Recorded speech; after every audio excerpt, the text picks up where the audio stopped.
everyone. We're One Trunk Theater. I'm Andrea. I'm Gwen. And I'm Tanner. And we are producing The Martian and the Mound.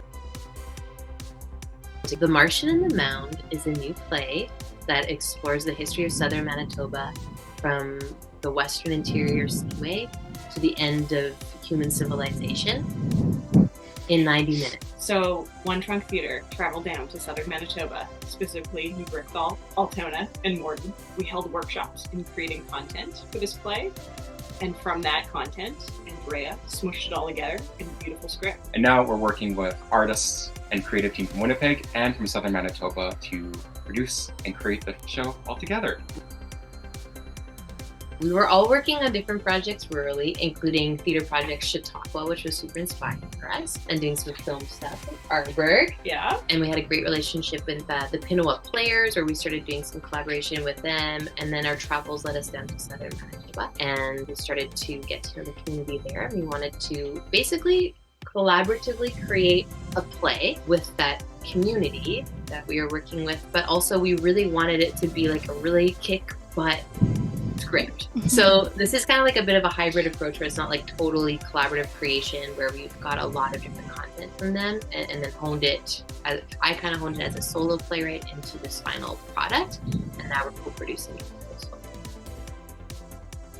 It makes it a real romp of a show, which is awesome. Because we were on this southern Manitoba collaboration, we've been working with different pockets of artists in New Brickthal, Morden, Altona, that we've got such like even in those like three neighboring communities, there's like such a spread of like stories and things.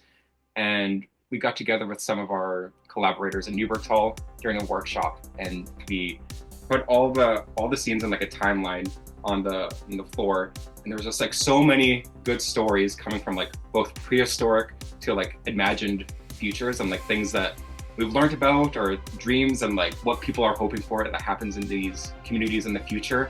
That it was like hard for like us or any of our collaborators to be like, oh, this is like the thing we should be talking about, because it was also fun. So I think it was a fun challenge for all of us as writers, as creators, as like designers and songwriters to be like, how do we take the story of this region through like all these times and make it cohesive and it's fun and also like still digestible and honoring all these like stories and characters and like the land that we get to work on. So it's just like, it was a fun challenge. I think that's what One Trunk is kind of about, is taking a fun question or experiment and be like, okay, yeah, this is what we're gonna try it out, and like, let's go balls to the walls and see if it works out. And you know what? It's working! One of the themes which I really like that came out in this play and through the process is the beauty and simplicity. When we were creating I Dream of Diesel, like 12 years ago for theater projects, we were driving down in that southern Manitoba area, and it was just barren. And I remember Gwen and Claire, or at least Claire, maybe not Gwen, were like, wow, this is so beautiful. And I was like, oh my God, there's nothing here. And I think that is an impression that a lot of us can have when we drive through the bald ass prairie, but we know that's not true. Like I know that's not true, and not just because of this collaboration, but I think working with these artists there's just such depth of stories. Our main character in the play kind of goes through that learning of being like, there's nothing here, why is this place special, nothing special about here, to understanding what makes a place home. So I can imagine a lot of amazing things happening in such a stark landscape as the prairies, and it's a place where the stakes are high, and yet there is such sort of like simplicity and mystery, I guess. I don't know, it just feels like home, and also like a place where there's endless possibilities and really fascinating history. That's just has always inspired me, and to show an audience here like what else that landscape could be or hold, and showcase some familiar stories and then some like out of this world stories like in The Martian and the Mound, I think is a really cool, inspiring thing for a local audience.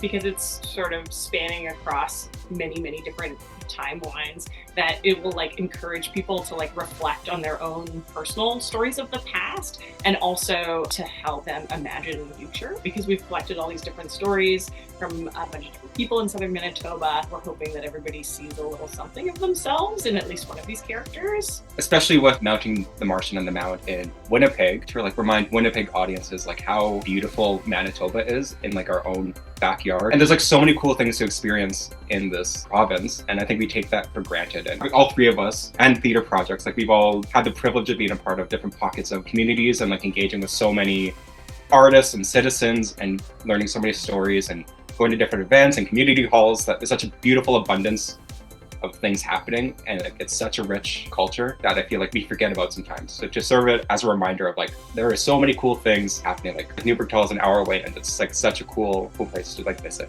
I think that something that's really unique about this particular process is how involved the other communities are through all the steps of the making and then the presenting. And it's like a very different rehearsal process and casting process and creative process for us than any shows that we've been a part of before. I'm really hopeful that what we're able to pull off as like a half Winnipeg and half rural artistic company is quite inspiring. And also, I think people might come and be like, oh, they made a show with the people of Southern Manitoba, and they might expect it to be one thing because of our sort of preconceived notions of what those stories are there, and for them to be able to come and see that there's like, you know, a dinosaur and there's a Martian, and we travel through floods and we travel through time, and to see the artistry of the people that are our collaborators, I think be quite inspiring. We're also going to have a beautiful soundtrack to this piece.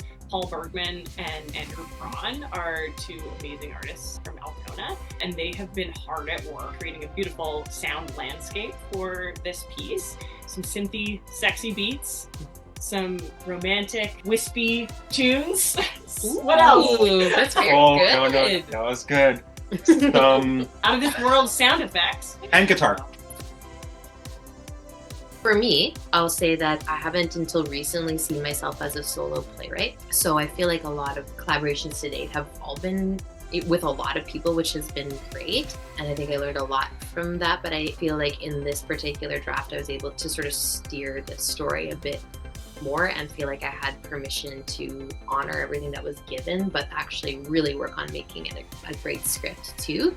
Not to say that other scripts in the past weren't great, it's just the way that I'm sort of identifying my role in the process is less as like a sort of like collaborator in a large scale with other writers, and more just like as the storyteller using all the stories that were given. I want to give Andrea her flowers because I think it's very inspiring how she was able to like take these stories from like, we workshopped with high schoolers and had content from high schoolers. We had kids and like professional writers and like musicians. Like we had all these different like voices and characters and stories, and to see how Andrea has taken and honored those things, either like the essence of a scene or like the idea of a character, and like honored all those and put into a cohesive, funny script that like is also so beautiful and like represents, we think, the region so well. I just want to make sure that's known. Andrea's a talent.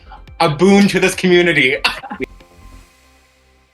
We have the like privilege of working with so many professional artists from different disciplines, specifically in like Altona and Newburgh Hall, who are helping like round out our creative team. So we're working with like, Marguerite Cron, who is a visual artist, who for the first time on this project, she's making visual projection for the show and becoming a set designer. As you like said, Andrew and Paul, like sound designing like a play for the first time. We're working with Richard Clausen from the Canada Book Players, who's going to help like rehearsal direct his actors and his community with this like kind of sci-fi script that I don't think they've done something like this before. Clay McKiddowich is designing the costumes, who gets to costume so many different characters through time with rural actors performing these like many awesome parts. So I can't wait to see Clay McKiddowich's design.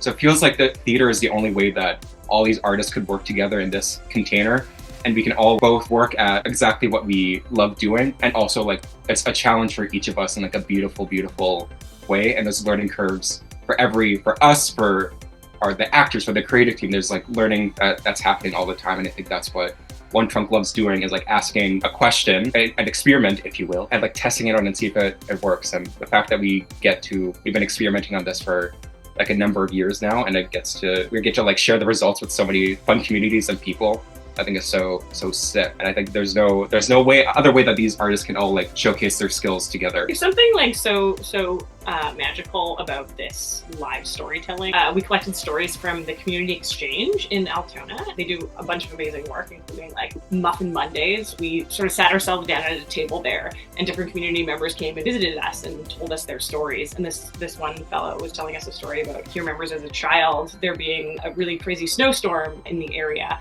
and how his dad, who was kind of a rough guy, and like all the power went out, and he was like, well, we gotta deliver firewood to all of our neighbors. And so him and his dad like loaded up the truck with all this firewood, and they like delivered it to neighbors in their community, some of which they didn't even know. And just like hearing that story live and being able to like infuse like the play and the writing with these like real rich true stories has just been such a gift, and saying them out loud and sharing them with a live audience just seems like the best vessel for these stories. I'm really excited to just see like some of the, you know, people that we've been collaborating with, which includes like some high school students from Altona, like Tanner said, or some of the Candlewick youth, some of the Candlewick players, like we held like a youth workshop, and just sort of like seeing them recognize little seeds of their own stories in the big script already has been so rewarding. And so I'm excited to just see audiences' reactions to hearing these stories. One thing that we're going to do, which is unique, which we've never tried before, is that the three of us are going to be working with the creative team in New Bergthal. We're going to make a bit of like a storyboard for how we want to see the play staged. And that will include, like, because each scene is very unique and takes place in a unique part of history. And then we quickly catapult into like a few years or millennium forward. And so what we want to give the rehearsal director, Richard, at the Candlewick Players is like, here's what the visual world is doing, what the sound world is doing, what the staging is.